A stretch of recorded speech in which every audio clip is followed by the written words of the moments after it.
সকলের স্মার্টফোনের aeroplane mode চালু করতে বলা হয়। সবকিছু ঠিকঠাক হওয়ার পর ককপিট থেকে ক্যাপ্টেন লিউ কন্ট্রোল রুমের কাছে টেক অফের জন্য অনুমতি চায়। তখন কন্ট্রোল রুম থেকে রানওয়ে 02L দিয়ে টেক অফ করার অনুমতি দেয়। অনুমতি পেয়ে ক্যাপ্টেন লিউ রানওয়ে 02L এ গিয়ে ইঞ্জিনে ফুল থ্রাস্ট দিয়ে রানওয়েতে সর্বোচ্চ গতি তোলে। আর কিছুক্ষণের মধ্যেই মাটি থেকে টেক অফ করে সিচুয়ান এয়ারলাইন্সের এয়ারবাস A319 মডেলের 3U8633 নাম্বারের বিমানটি, যেটা 119 জন প্যাসেঞ্জার এবং 9 জন ফ্লাইট ক্রু মেম্বার নিয়ে চংকিং থেকে রওনা হয় তিব্বতের রাজধানী লাসাতে।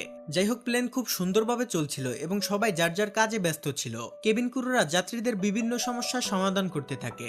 সেই সাথে যারা ওয়াশরুমে যেতে চায় তাদেরকে সুন্দরভাবে ওয়াশরুমে পৌঁছে দেয়। কেবিন ক্রুরা প্রচন্ড দায়িত্ব নিয়ে যাত্রীদের হ্যান্ডেল করে। এভাবে তাদের বিমান খুব সুন্দরভাবে তিব্বতের রাজধানী লাসার দিকে যেতে থাকে। ঠিক তখনই প্লেনটি চংকিং এর আকাশসীমা পার হয়ে যাওয়ায় চংকিং এর এয়ার ট্রাফিক কন্ট্রোল টাওয়ারের রাডার থেকে বিচ্ছিন্ন হয়ে সাথে সাথে চ্যাংডু এয়ার ট্রাফিক কন্ট্রোল টাওয়ারের রাডারের সাথে সংযুক্ত হয়। কারণ প্লেনটি এতক্ষণে চংকিং এর আকাশসীমা থেকে চ্যাংডুর আকাশসীমায় চলে আসে।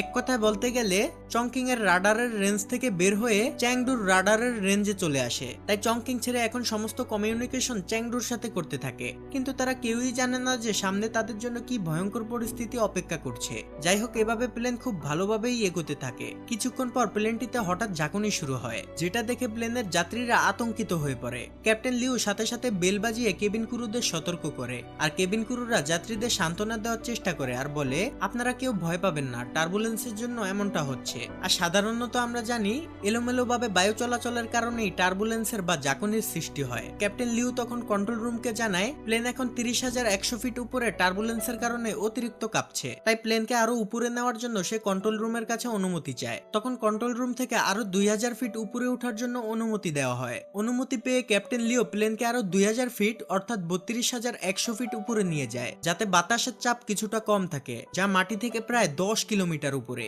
যাই হোক, এরপর উপরে ওঠার কারণে টার্বুলেন্স বন্ধ হয়ে যায় এবং সবকিছু আবার আগের মতো হয়ে যায়। তাই ক্যাপ্টেন লিউ প্লেনটিকে অটো পাইলট মোডে রেখে তার কো পাইলট জু আর লিয়াং এর সাথে গল্প করতে থাকে। ঠিক তখনই ককপিটের ভিতরে কেবিন ক্রুদের ম্যানেজার নান চলে আসে। নান সেখানে ক্যাপ্টেনদের কফি কিংবা অন্য কোনো হেল্প লাগবে কিনা তা জানতে থাকে। অন্যদিকে এয়ার হোস্টেসরা বা কেবিন ক্রুরা যাত্রীদের খাবার পরিবেশন করতে থাকে এবং যাত্রীদের ওয়াশরুমে যাওয়া বা ভয় পাওয়া এই সকল সমস্যার সমাধান করতে থাকে। সেখানে আবার আমাদের থার্ড পাইলট লিয়াং ককপিট থেকে বের হয়ে একজন সুন্দরী মেয়ে যাত্রীর পাশে গিয়ে বসে। কারণ ককপিটে যেহেতু দুজন ফ্লাই করছে, তাই লিয়াং এখানে মেয়েটির সাথে একটু লাইন মারতে এসেছে।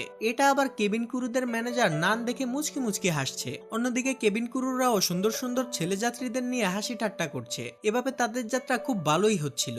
যাই হোক, অন্যদিকে ক্যাপ্টেন লিউ এবং জু যখন নিজেদের মধ্যে কথা বলছিল, ঠিক তখনই তারা